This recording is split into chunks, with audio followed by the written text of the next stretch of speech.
तो last topic हमारा UDF चल रहा था और हमने यूडीएफ में कुछ प्रैक्टिकल एग्जांपल्स देखे थे। अलग अलग तरह के हमने फंक्शन बनाए थे और हमने उन फंक्शंस पर ये डिस्कशन किया था और ये जानने की कोशिश करी थी पिछले क्लास में कि हमें कब रिटर्न लेना चाहिए, कब नहीं लेना चाहिए, कब मुझे आर्गुमेंट पास करना चाहिए, और अगर हम आर्गुमेंट पास कर रहे हैं तो उसे फंक्शन में किस तरह से एक्सेस किया जाता है। तो ये कुछ हमने इंट्रोडक्शन पार्ट देखा था और बेसिक चीज़ें समझ ली हैं यूडीएफ की। थोड़ा सा आज एडवांस में चलते हैं, यूडीएफ का एडवांस टॉपिक। और आज का जो टॉपिक होगा उसमें सबसे पहले चीज़ हम देखेंगे call by value and call by reference. आज का टॉपिक शुरू हो रहा है कहाँ से? Call by value and call by reference. देखिए ये जो टर्म है वैल्यू, अगर हम किसी वेरिएबल की बात करें, सपोज कीजिए कि हमने इंटीजर ए इक्वल टू ले लिया, integer a equal to suppose कीजिए हमने लिखा 30। तो अगर ए की बात करें वैल्यू ऑफ ए तो वो क्या है हमारे पास 30। और अगर हम बात करें रेफरेंस ऑफ ए तो इसका मतलब है हमें प्रिंट करना होगा प्रिंट एड्रेस ऑफ ए। तो एड्रेस को अगर हम प्रिंट करें तो क्या मिलने वाला है? मुझे रेफरेंस मिलने वाला है। और हम अगर ए को प्रिंट करें तो हमें क्या मिलने वाला है? वैल्यू मिलने वाली है प्रिंट ए। अगर हम प्रिंट करेंगे ए को तो क्या मिलेगा? 20। प्रिंट अगर करें एड्रेस ऑफ ए को तो सम एड्रेस मिलने वाला है और उसी को हम क्या कहेंगे? रेफरेंस कहेंगे। उसी को हम क्या कहेंगे? रेफरेंस कहेंगे। अब एक चीज क्लियर हो जाती है कि वैल्यू ए में बदल कर आ सकती है। ए 30 है, 50 हो सकता है, 90 हो सकता है, लेकिन रेफरेंस जो भी ए का होगा वैल्यू उसी में जाकर स्टोर होगी, वैल्यू उसी में जाकर स्टोर होगी। तो अगर वैल्यू की बात कर रहे हैं तो value can be changed at run time. Run time पर भी वैल्यू चेंज हो सकती है, but reference can not be changed at run time.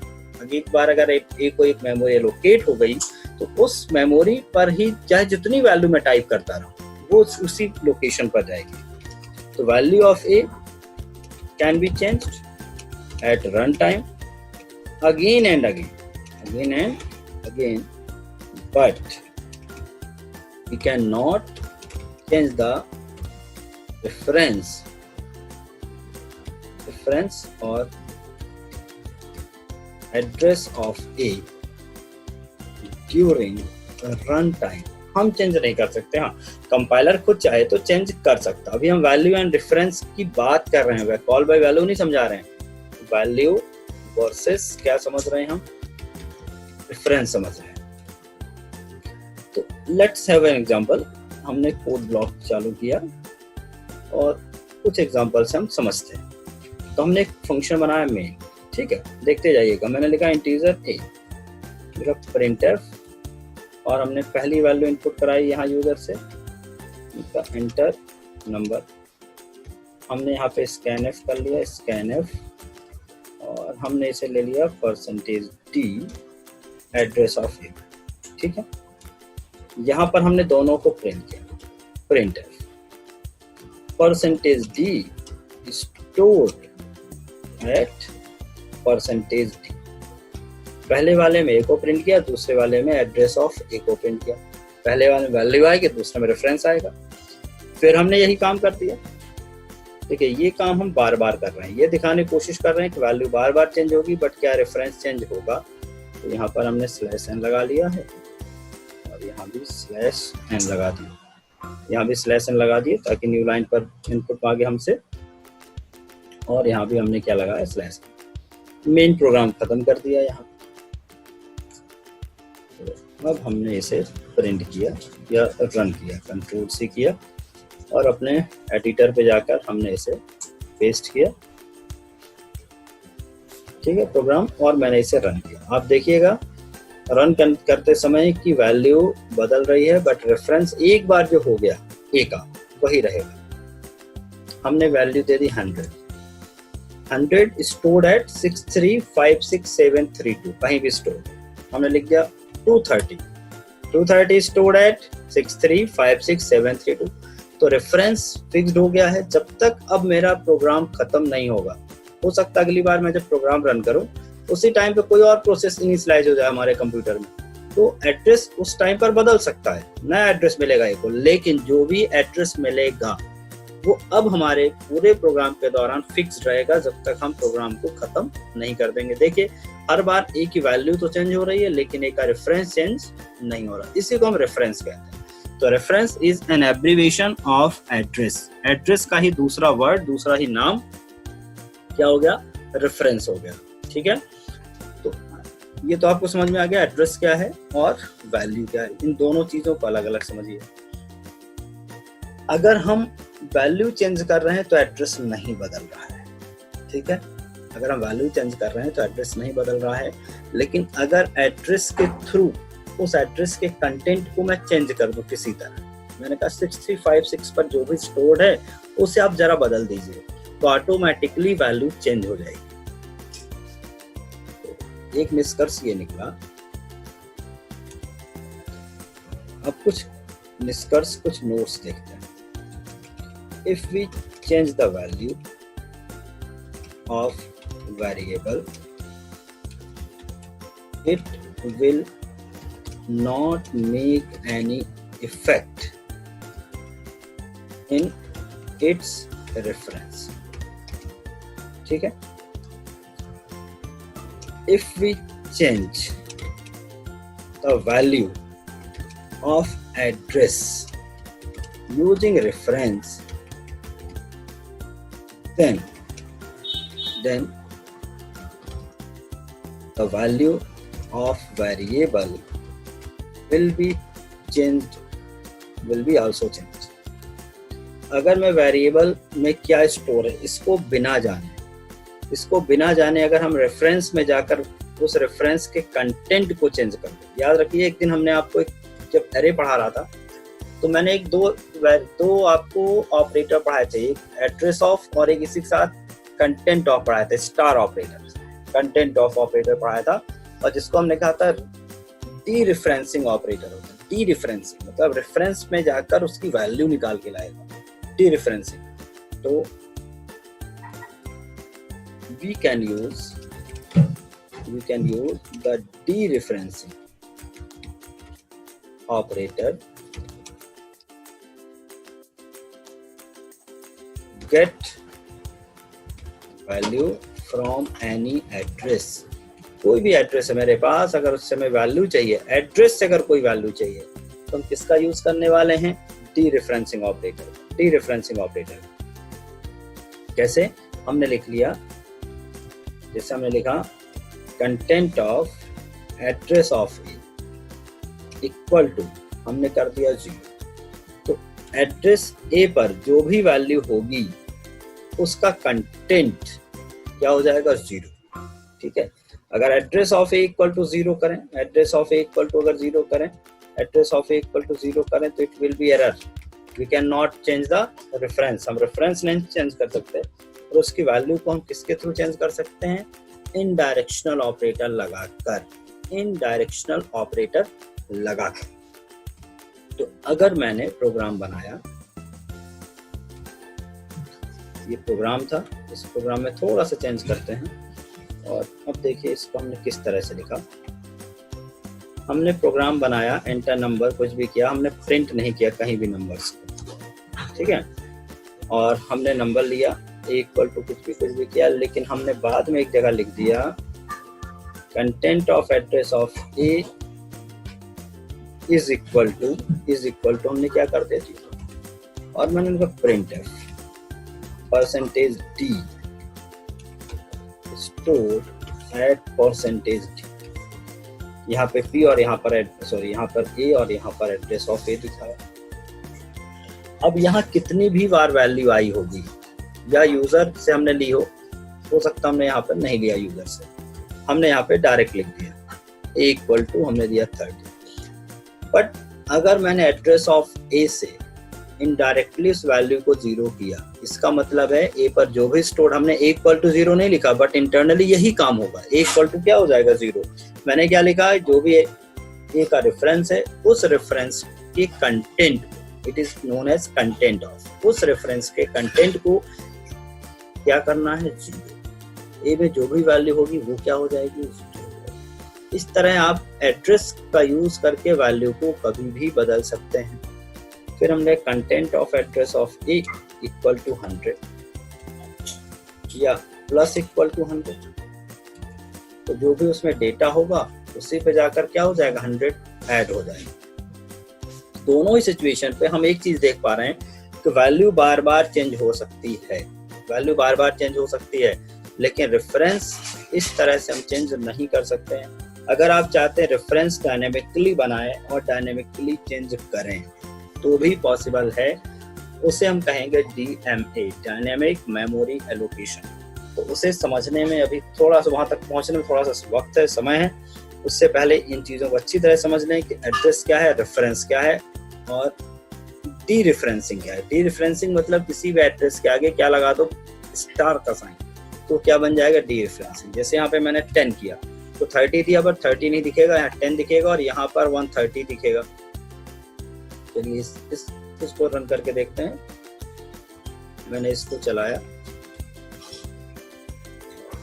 देखते हैं क्या हमारा काम हो रहा है जो हम चाह रहे थे या जो हम डिस्कस कर रहे थे।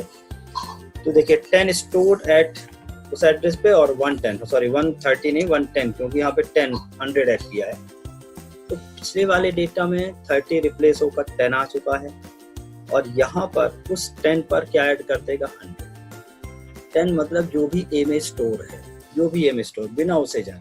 अगर मैंने a इक्वल टू 100 कर दिया हो तो अब उस 100 में जाकर 100 ऐड कर 200 आ गया। देखिए अगली बार क्या हो गया, 200। तो वैल्यू को बिना जाने आप उसको चेंज करना चाहते हैं तो आप किसका यूज कर रहे हैं, डी रेफरेंसिंग का, या फिर डी रेफरेंसिंग तभी हो पा रही जब हम क्या यूज कर रहे हैं, रेफरेंस यूज कर रहे हैं, रेफरेंस यूज कर रहे हैं। तो store the reference of any variable into another variable, we have to create pointer। ठीक है, अगर आप चाहते हैं कि जो एड्रेस ऑफ है इसको कहीं रख लिया जाए, कहीं स्टोर कर दिया जाए, तो अब उसके लिए मुझे क्या बनाना होगा, पॉइंटर। तो पॉइंटर का टॉपिक भी आगे आएगा डीपली समझने के लिए। अभी थोड़ा सा मैं लिख देता हूँ। To declare pointer we have to use star operator with variable name. तो वेरिएबल नेम के साथ आप लगा दीजिए पॉइंटर, इंटीजर पॉइंटर p। तो now it will be pointer और a हमने नॉर्मल बना दिया। ठीक है, here p is a pointer and a is a variable। a क्या है, वेरिएबल है। तो हम लिख सकते हैं p इक्वल टू एड्रेस।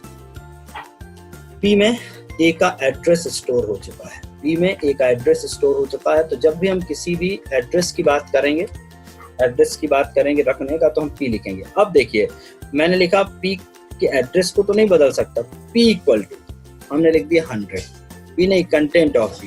तो यहाँ पे content of p equivalent to content of, और p में क्या है, एड्रेस ऑफ a।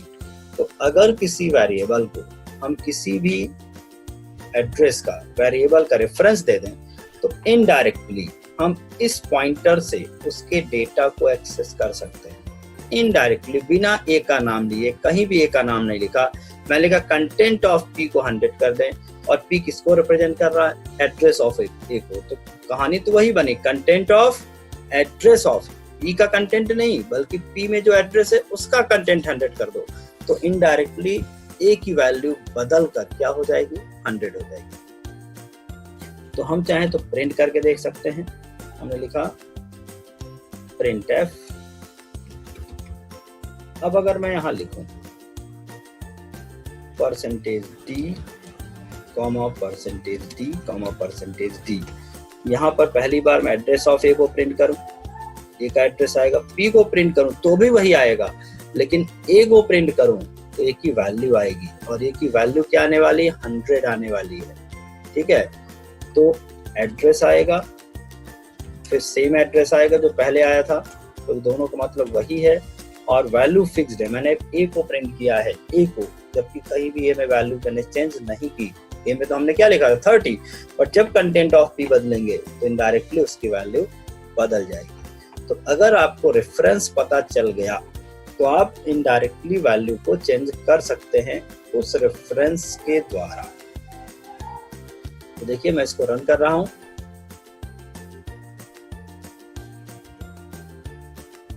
तो देखिए एड्रेस आया, फिर सेम एड्रेस आया और यहाँ क्या आया 100। अगर हमने पॉइंटर बना लिया, pointer is nothing but a variable that store the address of another variable. तो अगर मैंने यहाँ पे लिख दिया p, तो p में a का वैल्यू नहीं बल्कि a का एड्रेस है, वो प्रिंट होगा। a को जब प्रिंट करेंगे तो जो उसकी वैल्यू है, मतलब उस एड्रेस पे जो स्टोर है वो आएगा, ना कि एड्रेस। उसी तरह से अगर हमें पॉइंटर से ही वैल्यू लेके आना है तो यहाँ पर स्टार p लिख दीजिए। तो यहाँ जब आप स्टार p लिखेंगे तो it will be read as content of, it will be read as content of p। तो कंटेंट या स्टार के दो यूज हो रहे हैं यहाँ पर। पहला, अगर आप डिक्लेरेशन के टाइम पे बना रहे हैं तो केवल ये पॉइंटर डिक्लेरेशन का काम कर रहा है, लेकिन उसके बाद किसी भी लाइन पर अगर आप इसे यूज कर, ये डी रेफरेंसिंग का काम कर रहा है। डी रेफरेंसिंग मतलब उस एड्रेस के कंटेंट को डिनोट कर रहा है। तो यहाँ पर कंटेंट 100 हो रहा है और यहाँ पर कंटेंट 100 प्रिंट हो रहा है, तो यहाँ पर एक और आउटपुट बढ़ जाएगा क्या 100। तो देखिए 100 दो बार आएगा, एक बार ए के थ्रू आ रहा है और एक बार इनडायरेक्टली पी के थ्रू आ रहा है। तो यहाँ पर हमने लिखा 1 2 3 4 परसेंटेज डी, हाँ ठीक है। फिर से हमें रन किया, बिल्ट एंड रन। तो यहाँ पर देखिए 100 और 100। तो दो तरीके आपने देखे।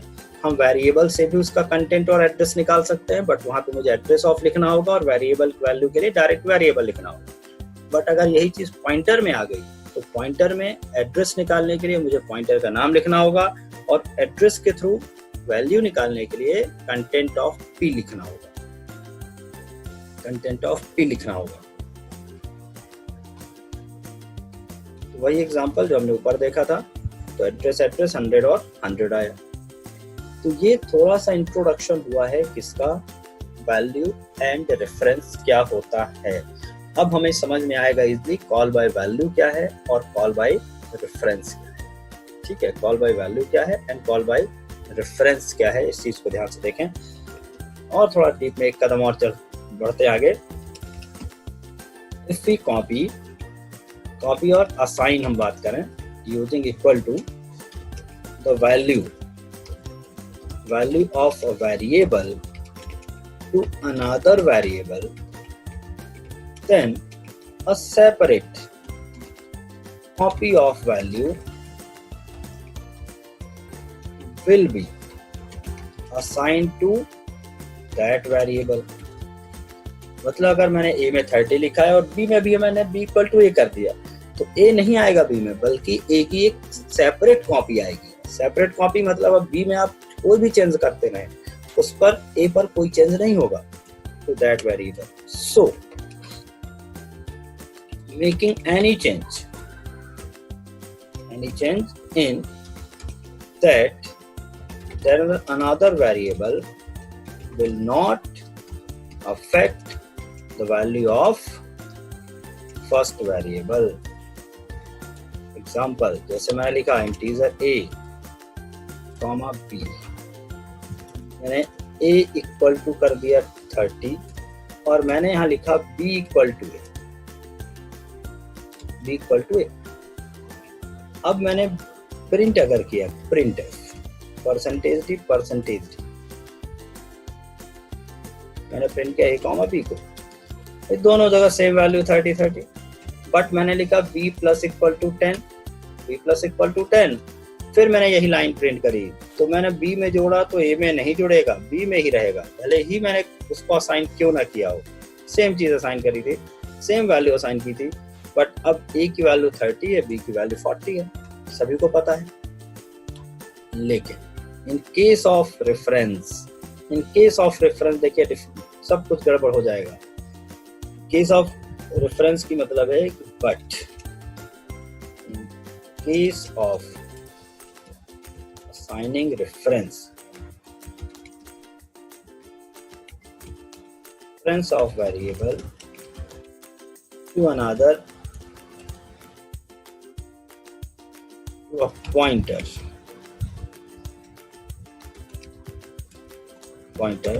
there will not, ऐसा कह सकते हैं, pointer no copy of reference will be assigned, instead the original, क्योंकि रेफरेंस दो नहीं हो सकते भाई, कॉपी तो दो हो सकती है वैल्यू, लेकिन रेफरेंस दो नहीं हो सकते। Instead the original reference will be assigned to that variable. Variable का मतलब यहाँ पे किसकी बात हो रही है? पॉइंटर की। So making any change using pointer into the content of the address will affect the value of original variable। मतलब अगर मैंने यहाँ पर b को पॉइंटर बना दिया होता और b का कंटेंट बदल देता तो a का कंटेंट ऑटोमेटिकली बदल गया होता। ठीक है, समझ रहे हो? जो पिछले वाले एग्जांपल में किया था उसी चीज को थोड़ा दोबारा करेंगे। दूसरी बार करने से थोड़ा सा उसको लॉजिक को ज्यादा क्लियरली दिमाग में घुसता है कि हाँ हम क्या कहना चाह रहे हैं। तो मैंने इंटीजर इस बार क्या लिया? a, और हमने ले दिया पॉइंटर b। यहाँ से देखिएगा मैंने a लिखा और क्या लिख दिया? पॉइंटर b, और b क्योंकि पॉइंटर है तो मैंने रेफरेंस दे दिया। a आ रहा है और यहाँ पे b का कंटेंट देखना, एड्रेस नहीं चाहिए मुझे, तो मैंने जब भी कंटेंट चाहिए होगा तो हम कंटेंट प्रिंट करेंगे। फिर अब क्योंकि b का एड्रेस तो चेंज होने से रहा तो हम कंटेंट की बात कर रहे हैं, केवल हमने लिखा content of b plus equal to. तो b पर क्या स्टोर है? b पर है a का एड्रेस, b पर है a का एड्रेस, ना कि कोई डुप्लीकेट कॉपी। और एड्रेस की कॉपी नहीं आएगी, एक्चुअल एड्रेस वही है b में। तो अब अगर मैंने कंटेंट बदला और मैंने a और b को प्रिंट किया, ये मतलब a और कंटेंट ऑफ b को प्रिंट किया, तो दोनों ही मुझे 40 मिलेंगे, क्योंकि b के पास कोई वैल्यू है नहीं, b के पास a का रेफरेंस है और उस रेफरेंस के कंटेंट को जाकर चेंज कर रहा है। तो ये बेसिक डिफरेंस है रेफरेंस एंड वेरिएबल में। वेरिएबल हमेशा कॉपी के फॉर्मेट में चलता है और रेफरेंस हमेशा एड्रेसिंग के फॉर्मेट में चलता है। इसको एक बार और चला लें। अब मैं श्योर हो गया हूं कि अगर आपको ये समझ में आ जाएगा तो आपको call by value and call by reference बिल्कुल दौड़ते हुए समझ में आएगा, उसमें अब कोई डाउट नहीं बचेगा। देखिए इसको रन किया, तब सबसे पहले देखते 30-30 और 30-40 आ रहा कि नहीं। ठीक है, 30-30 और बगल में 30-40 आ रहा, बिल्कुल ठीक है। दूसरे वाले को रन किया हमने और दूसरे वाले को चेक कर लेते हैं कैसा हो रहा है। इसको कंट्रोल C किया और इस बार इसको प्रिंट किया, तो 30-30 40-40, then again we have to run it. देखिए 30-30 और उसी के बगल में आ रहा 40-40, दोनों वैल्यू चिपक के आ रहे हैं क्योंकि स्लैशर नहीं लगाया। ठीक है, तो ये हुआ वैल्यू एंड डिफरेंस को समझना। जितना ज्यादा आप समझते जा रहे हैं आप उतना ही पॉइंटर के करीब पहुंचते जा रहे हैं और उतना ही बहुत बढ़िया से पॉइंटर आपको आगे समझ में आएगा। अब हम बात करते हैं कॉल बाय वैल्यू क्या है। ठीक है, और फिर समझेंगे कॉल बाय रेफरेंस क्या है। कॉल बाय वैल्यू का मतलब ये है, अभी तक हमने जो किया एक्चुअली जो पैरामीटराइज फंक्शन बनाए वो सब कॉल बाय वैल्यू ही थे।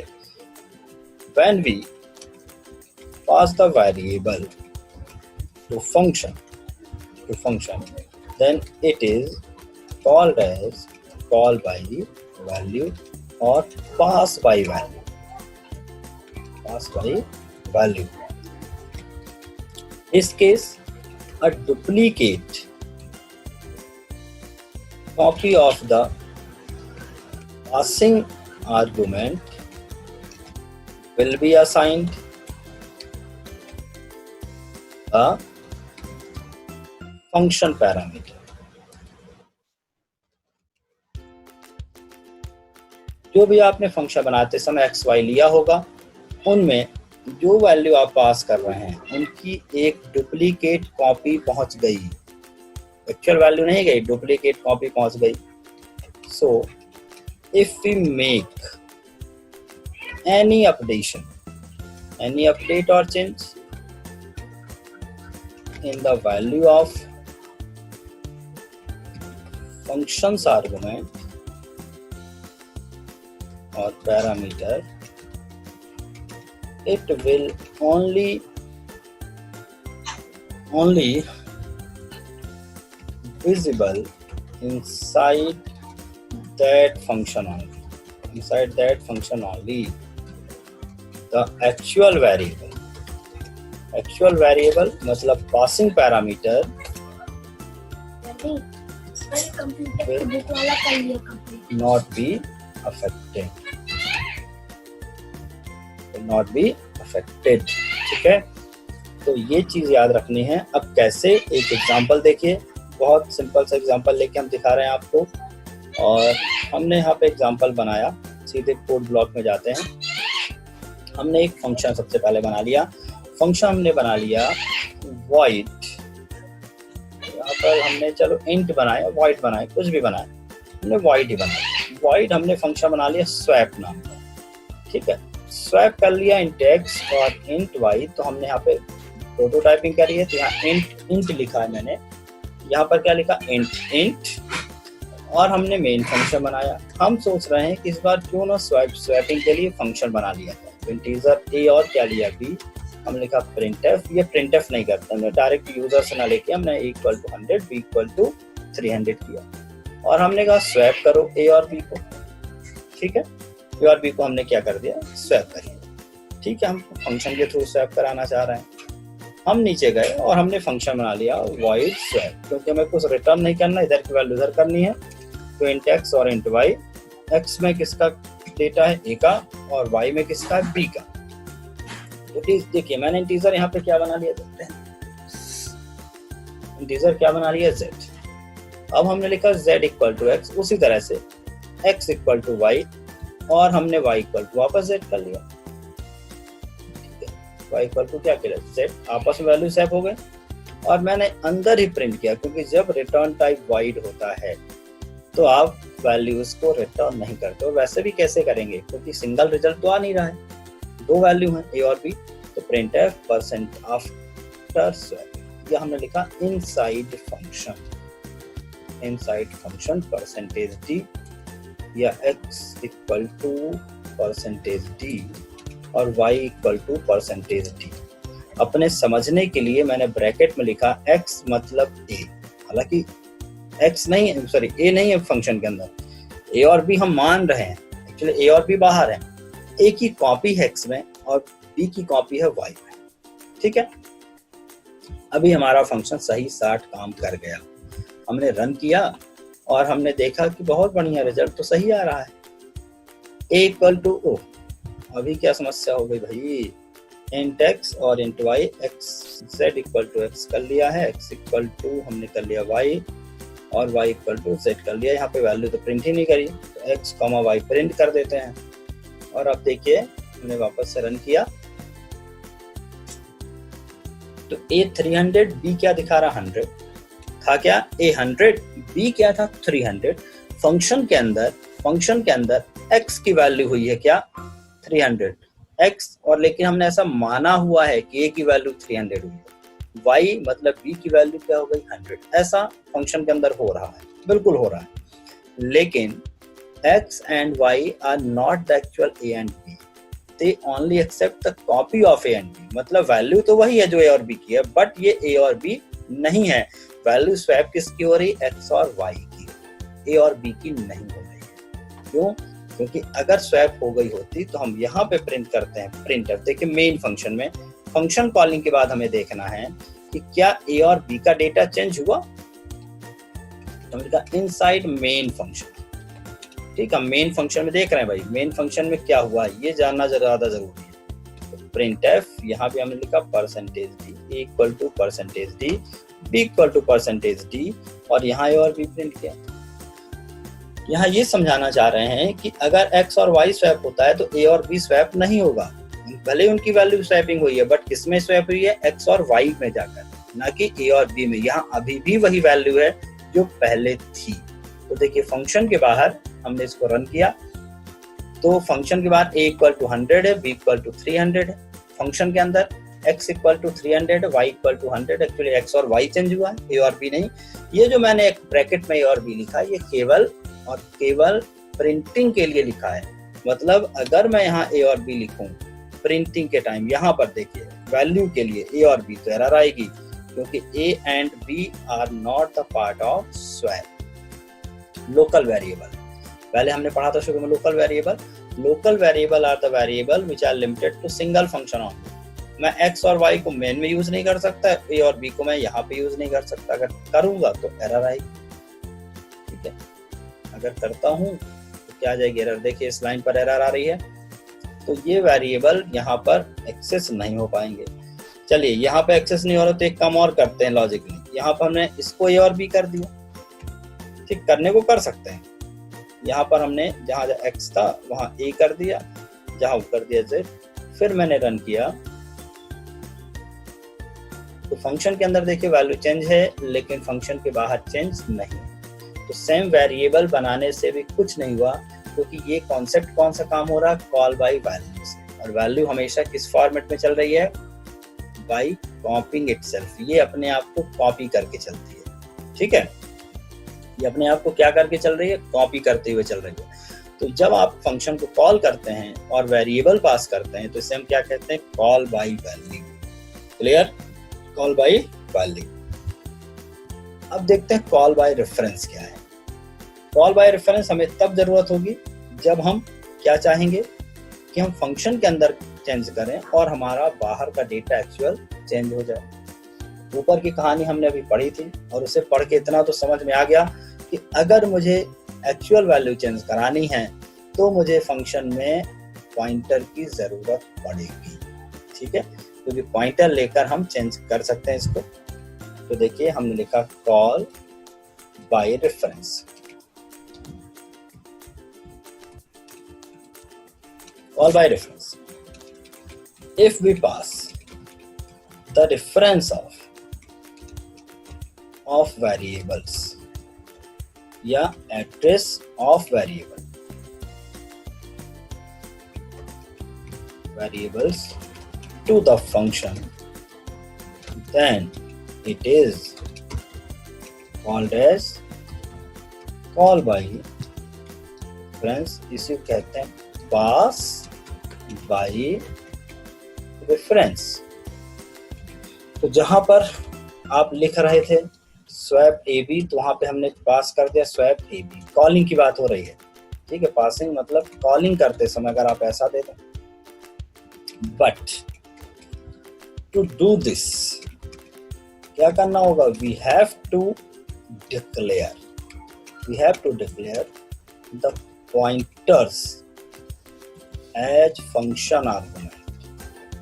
फंक्शन जहां पर आप आर्गुमेंट बना रहे हैं, फंक्शन जहां पे डिक्लेयर कर रहे हैं, वहां पर मुझे क्या बनाना होगा, पॉइंटर। क्योंकि एड्रेस तो पॉइंटर ही एक्सेप्ट कर पाएगा, क्योंकि जो आप पास करते समय, कॉल करते समय जो पास करते वही जाकर फंक्शन में रिसीव होता है। तो एड्रेस पास कर रहे हैं तो मुझे क्या चाहिए होगा, पॉइंटर। तो we have to declare pointers as function argument to received these addresses। Address को रिसीव करने के लिए मुझे क्या करना होगा, मुझे पॉइंटर बनाना होगा। now we can access the values or content from pointer using the dereferencing operator। Dereferencing operator का यूज करिए। कौन सा है, स्टार ऑपरेटर। तो जब भी आपको अंदर काम करना है तो डीरेफरेंसिंग का यूज कर लीजिए। By doing above type of procedure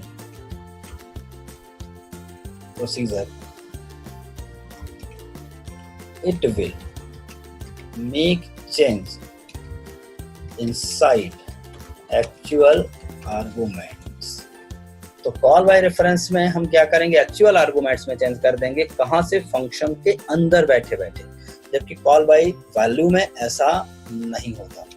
तो अब type of procedure, it will make change inside the actual arguments. तो देखिए पिछले प्रोग्राम पे जाते हैं, थोड़ा सा चेंज करते हैं। हमने कहा इस बार मुझे पॉइंटर लेना है, ठीक है, पॉइंटर लेना है, तो मैंने यहाँ पे लिख दिया int pointer and int pointer बना दो, ठीक है। कॉल करते समय मैंने कहा एड्रेस ऑफ पास कर दो, address of a and address of b. अब यहाँ पर पॉइंटर है, तो यहाँ पर मैंने इस बार वेरिएबल चेंज कर दिया, मैंने पॉइंटर पी ले लिया और एक ले लिया पॉइंटर क्यू, हो गया डिक्लेरेट। ऊपर केवल स्पेसिफिकेशन था किसका, पैरा उसका प्रोटोटाइपिंग थी, तो हमने यहाँ पे डिक्लेयर किया, यहाँ पे हमने वेरिएबल से रिप्लेस कर दिया पॉइंटर। अब देखिए z एक नॉर्मल ले लिया, z में मुझे चाहिए p का कंटेंट, तो कंटेंट ऑफ p में का एड्रेस आया होगा, तो कंटेंट ऑफ p ले लिया z में। अब जो भी पीक में एड्रेस पीक एड्रेस में जो भी कंटेंट है, उस कंटेंट को बदल दिया हमने, किसके कंटेंट से, क्यू के कंटेंट से, not address, content of Q. और यहाँ पर कंटेंट ऑफ क्यू में किसकी वैल्यू ले ली, z की, तो क्योंकि z पॉइंटर नहीं है, ध्यान रखिएगा, z एक नॉर्मल वेरिएबल जिसमें वैल्यू स्टोर है। हमने फंक्शन के अंदर चेंज किया, फंक्शन के अंदर मैंने दिखाया क्या क्या प्रिंट किया, content of p, content of p किसको डिनोट करेगा, एक एड्रेस को, और कंटेंट ऑफ q क्योंकि एड्रेस नहीं प्रिंट करना मुझे, अंदर वैल्यू प्रिंट करनी है, तो यहाँ पे दोनों जगह कंटेंट ऑफ p, क्योंकि एड्रेस से अगर वैल्यू निकालनी है तो content of p and content of q लिख दिया। तो अंदर एक्चुअली जो हम चेंज कर रहे हैं, तो अंदर तो कोई वैल्यू इनमें आई ही नहीं, इनके पास तो एड्रेस आया है और उस एड्रेस से वैल्यू इनडायरेक्टली उठा लेंगे। और अगर हमने यहाँ चेंज किया तो a एंड b की वैल्यू भी इनडायरेक्टली चेंज होगी, क्योंकि वैल्यू तो वहीं पर चेंज हो रही है। तो देखिए content of p 300, content of q या b इक्वल टू 100, और बाहर देखा इनसाइड द मेन फंक्शन की बात करी हमने, तो वहां भी ये 300 हो गया और b क्या हो गया, 100। तो ये है call by value and call by reference, call by value and call by reference. तो जब आप कॉल बाय रेफरेंस करते हैं तब आप it make possible to update the value of passing parameter.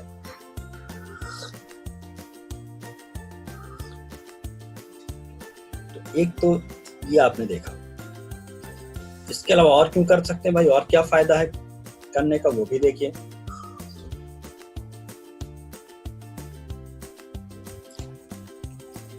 If we want to return multiple values from function, तब भी हमें कॉल बाय रेफरेंस चाहिए। हम लिखा y v ये अदर, लिखा other uses of call by reference, call by. तो if we want to return multiple values from function, अब देखिए अगर आप रिटर्न कीवर्ड से रिटर्न करेंगे तो एक ही वैल्यू रिटर्न कर सकते हैं, लेकिन अगर आप एक से ज्यादा वैल्यू रिटर्न करते हैं, तो जैसे हम a और b में रिटर्न ही तो किया बेसिकली, तो आप रेफरेंस करिए, तो जितने भी वैल्यू आप पास करेंगे उन सभी वैल्यू वो वापस रिटर्न बैक कर सकता है यूजिंग रिटर्न बैक आर्किटेक्चर। जो ऊपर हमने देखा है, रिटर्न बैक कहता है कि जो आर्गुमेंट आ रहे हैं उसी में रिटर्न बैक कर दो, उसी आर्गुमेंट को चेंज करो, तो 2 पास किए तो 2 अपडेट हो गए, 3 पास किए तो 3 पे वैल्यू आ गई, अपडेट होगा। जैसे मैंने लिखा अपडेट, ठीक है, हमने लिखा एक फंक्शन बनाया इंक्रीज नाम का, वॉइड इंक्रीज, और हमने यहाँ पे इंटीजर पॉइंटर हमने कहा 2 वैल्यू तो दोनों में प्लस प्लस करना है, तो दोनों इंक्रीज करना है, तो ये देखिए दोनों 3 करना है 3, तो हमने ए और बी लिया और यहाँ पे हमने इंक्रीज को कॉल कर दिया, और अंदर हमने कुछ भी नहीं किया ज्यादा, हमने केवल उनको इंक्रीज कर दिया बस। तो हमने लिख दिया कंटेंट ऑफ p और प्लस प्लस, तो content of p plus plus and content of q plus plus, plus हो गया तो दोनों ही वैल्यू इफेक्टेड हो जाएंगी। तो यहाँ पे 100 था और 300, तो 101 301। क्या फंक्शन का नाम था? INCREAS, इंक्रीज, कंट्रोल C और यहाँ पर कंट्रोल V कर लिया, पेस्ट किया और रन किया। तो क्या इशू आ रहा है? तो यहाँ पे फंक्शन का नाम गलत है, इसको भी सही कर देते हैं और अब हम इसे करते हैं रन। तो देखिए 101 एंड 301, तो ये कुल मिला के कौन सी पॉलिसी कहलाए? रिटर्न बैक पॉलिसी, ठीक, रिटर्न बैक आर्किटेक्चर। तो मल्टीपल वैल्यू तो रिटर्न हो रही हैं, भले आर्गुमेंट में ही हो रही हैं। टू एक्सेस स्ट्रिंग मतलब कैरेक्टर एरे, 8 दिन। जब आप स्ट्रिंग की बात करते हैं, लाइक जैसे हमने लिखा स्ट्रिंग, हमने रिवर्स STRREV पढ़ा था, याद है? और हमने यहाँ पे कोई भी स्ट्रिंग लिख दी थी नेम, तो उससे क्या हुआ था कि अगर हमारे पास नेम इक्वल टू था, देखो वहां भी पॉइंटर वाला ही काम हो रहा था। हमने यहाँ पे लिखा था character name equal to Ramesh, ये राम करके, और मैंने STRREV किया और मैंने इसी नेम को प्रिंट किया। जब आप इसी नेम को प्रिंट कर रहे हो बिना रिटर्न किए उस आर्गुमेंट में जो दे रहे हैं उसी को चेंज कर रहा है वो। यही हो रहा था, देखिए जब आप इस फंक्शन को पढ़ रहे थे, STRUPR, STRLWR, STRREV, ये एक्चुअल उसी आर्गुमेंट को चेंज कर पा रहा है जिसको मैं पास कर रहा हूँ, कुछ रिटर्न नहीं कर रहा।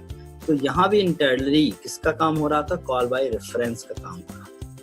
इंटरनली किसका काम हो रहा था? कॉल बाय रेफरेंस का काम हो रहा था।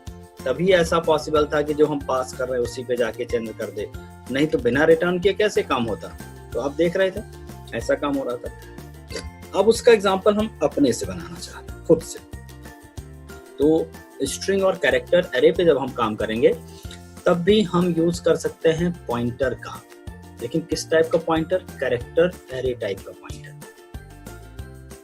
तो ये चीजें भी पॉसिबल हैं। तो लेट्स टेक इट, अगर इसको हम खुद से अगर करें, हमने एक प्रोग्राम बनाया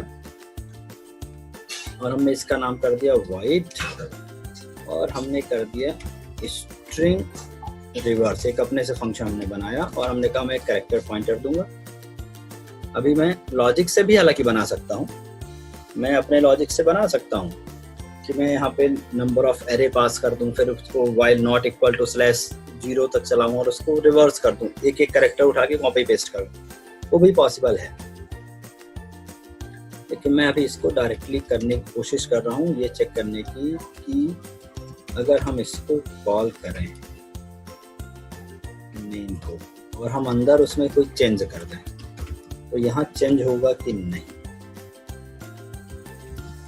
और हम यहाँ गए, यहाँ पर उस फंक्शन को डिफाइन करते हैं void string rev string reverse, character pointer हमने ले लिया ch या nm ले लेते हैं।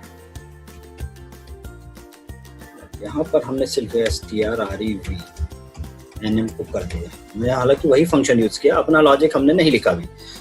Try to replace it by using your logic. तो आगे कुछ क्लासेस में मैं आपको दिखाता हूँ अपने भी लॉजिक लिखकर।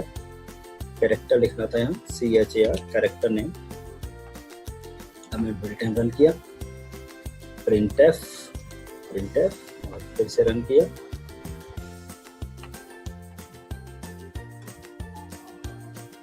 ये देखिए RAMESS उल्टे में आ गया, HSEMAR। तो मुझे ये नहीं दिखाना था एक्चुअली, मैं सिर्फ ये बताना चाह रहा हूँ कि अगर मैंने इस तरह से बनाया तो जो इनबिल्ट लाइब्रेरी है उसकी जगह पे आप अपना भी फंक्शन बना सकते हैं और ये कॉल बैक होकर, रिटर्न बैक होकर उसी नेम में ही चेंज कर रहा है, क्योंकि मैंने यहाँ पॉइंटर लिया और जब भी पॉइंटर पे कोई चेंज करेंगे। अब ये पॉइंटर की खास प्रॉपर्टी है कैरेक्टर के केस में, जो हमने कैरेक्टर और स्ट्रिंग पढ़ा था, एरे का टॉपिक पढ़ा था, तो इसकी चर्चा की थी। तो यूजुअली इसे पॉइंटर कहते हैं, बट कैरेक्टर के केस में थोड़ा डिफरेंट बिहेव करता है।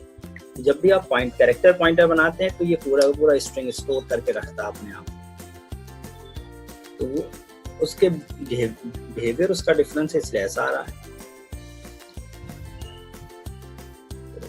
ये तो हो गया बात कैरेक्टर एरे का। अब आप यहाँ पर चाहते तो कैरेक्टर एरे भी प्रिंट कर सकते थे, ठीक है। तो इसके लिए भी एक आपको नोट समझना होगा, इन केस ऑफ एरे, चाहे वो इंटीजर एरे हो, चाहे वो कैरेक्टर एरे हो, या कोई भी एरे हो, in case of array, array always be passed by reference. Array के केस में अगर आप किसी फंक्शन में एरे पास कर रहे हैं तो एरे कभी भी पास बाय वैल्यू नहीं होगा, वो हमेशा पास बाय रेफरेंस ही होता है। अगर आपने एरे का टॉपिक पढ़ा हो तो मैंने इस चीज को डीपली बताया था कि जब आप एरे में लिखते हैं, प्रिंट ए को अगर आप करते हैं, एरे बनाया मैंने कोई इंटीजर ए, एरे ऑफ 10 का, मैं ए को प्रिंट करूं तो कुछ ना कुछ एड्रेस प्रिंट होगा। अगर मुझे वैल्यू लानी है तो ए ऑफ 0 या 1 लिखना ही पड़ेगा, क्योंकि एरे अपने आप में एक एड्रेस को डिनोट करता है। ये सी में इनडायरेक्टली और बाय डिफॉल्ट होता है। in C every array is a reference by default, ठीक है। C में सारे एरे बाय डिफॉल्ट रेफरेंस ही होते हैं, तो अगर मैं बात करूं इंटीजर a इक्वल टू, मैंने कुछ भी लिख दिया, ठीक है, कुछ भी लिख दिया, और मैंने यहाँ पे प्रिंट किया printf %d और मैंने a को प्रिंट किया, तो यहाँ पे सम रेफरेंस मिलेगा मुझे, ठीक है। और वो क्या क्या लाएगा, बेस एड्रेस। याद रखिएगा, पहले पढ़ चुका, बेस एड्रेस मतलब ADDR of address of first element का एड्रेस मिलने वाला मुझे, वही बेस एड्रेस है। तो अगर ये फर्स्ट एलिमेंट का एड्रेस है, तो अगर मैं इसी चीज को लिख दूं कंटेंट ऑफ है, तो निश्चित सी बात है मुझे यहाँ ट्रू प्रिंट हो जाना चाहिए। तो भाई अगर एड्रेस है तो एड्रेस से वैल्यू निकालने के लिए क्या लिखना है, हमें कंटेंट ऑफ है। तो इसको चलो प्रूफ करते हैं कि क्या ऐसा हो रहा है। तो प्रूफ करने के लिए हमने इसको यहाँ पे उठाकर पेस्ट कर दिया, बाकी सब अभी फिलहाल हटा देता हूं मैं। ये हमने इसको किया और यहाँ से किया रन,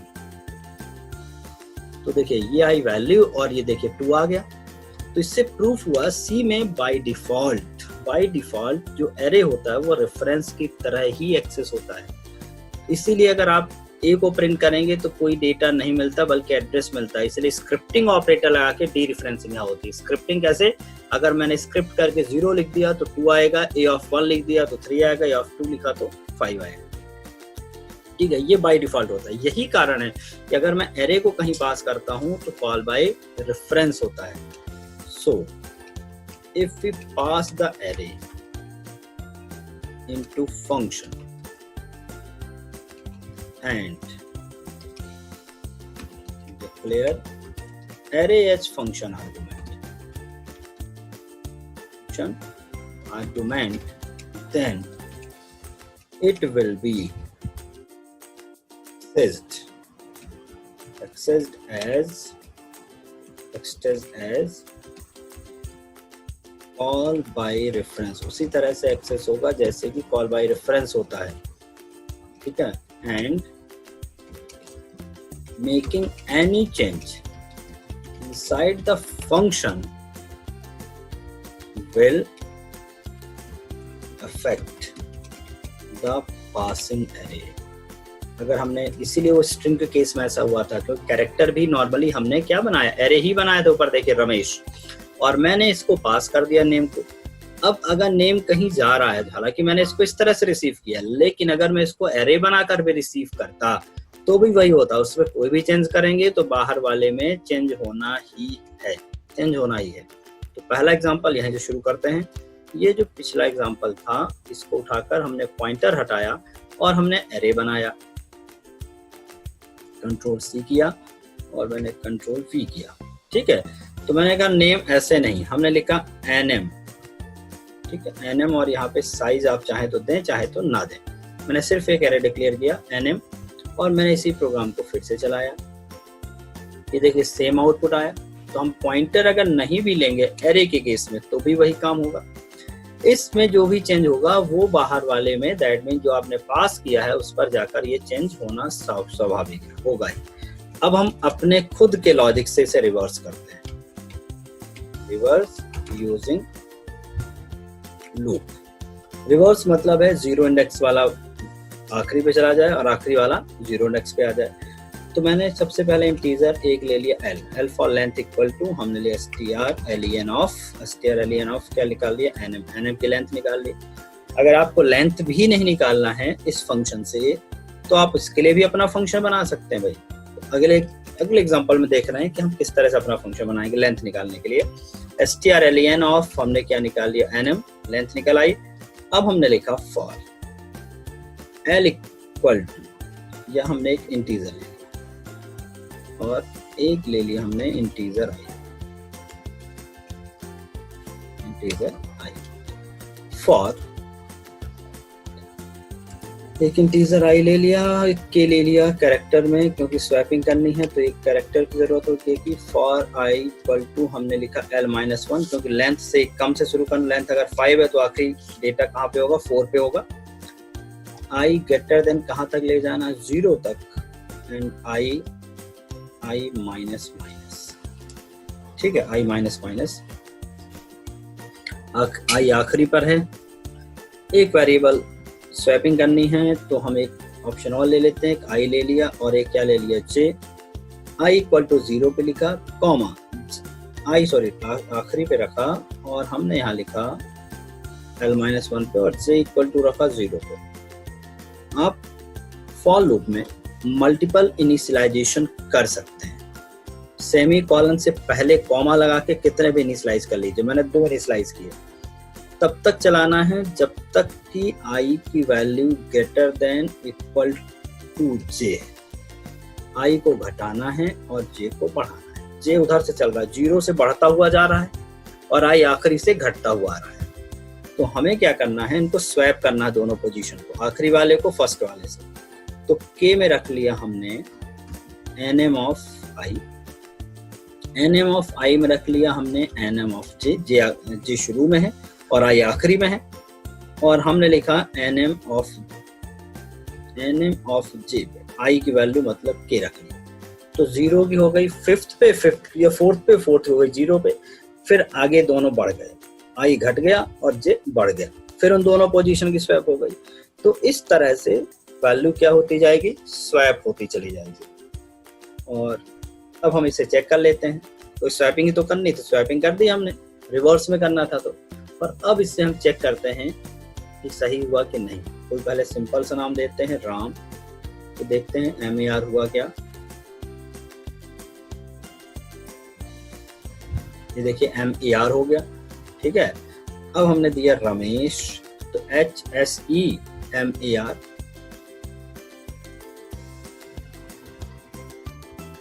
HSEMAR, ये देखिए बिल्कुल सही हो रहा है। नितिन होगा तो दोनों तरफ से 1 by 1, सॉरी दोनों तरफ से पैलिंड्रोम कहलाएगा वो, दोनों तरफ से एक जैसा। तो यहाँ पर इस प्रोग्राम में हमने रिवर्स के लिए कोई भी लाइब्रेरी फंक्शन यूज नहीं किया, बल्कि अपना फंक्शन बनाया और हमने रिवर्स का लॉजिक लिखा, ठीक है। केवल एक लाइब्रेरी फंक्शन हमने बनाया था strlen। तो आपको एक टास्क दे रहा हूं मैं, सोचिएगा इसे, और बन जाए तो मुझे व्हाट्सअप करिएगा, ग्रुप में शेयर कर दीजिए। तो create a UDF for strlen, मतलब टू फाइंड ऐसा लिख सकते हैं, दैट रिटर्न, क्योंकि ये रिटर्न कर रहा, देखो क्या रिटर्न कर रहा है, strlen इंट रिटर्न कर रहा है, that return the length of given string. तो अगर हम प्रोटोटाइप की बात करें, प्रोटोटाइप हम ये लिख के बता रहे हैं, प्रोटोटाइप इंट टाइप का फंक्शन बनाना है, स्ट्रिंग लेंथ नाम का फंक्शन बनाना है, या लेंथ नाम का बना लिया है, और पास क्या करेंगे, स्ट्रिंग मतलब कैरेक्टर एरे। तो ये मैंने प्रोटोटाइप बना दिया है। अब आपको इसको ढालना है किस पर, डेफिनेशन पे। मैं एक कैरेक्टर अरे दूं और ये मुझे क्या रिटर्न करके दे, उसका length. But string function use नहीं करना है, आपको इसके लिए अपना लॉजिक लगाना है। और it is your assignment, try करना और बताना फिर अगर बन जाए तो, और नहीं तो कल की क्लास में बताना। But try to do this, okay. So आज के लिए इतना ही। किसी कोई डाउट हो तो आप पूछ सकते हैं।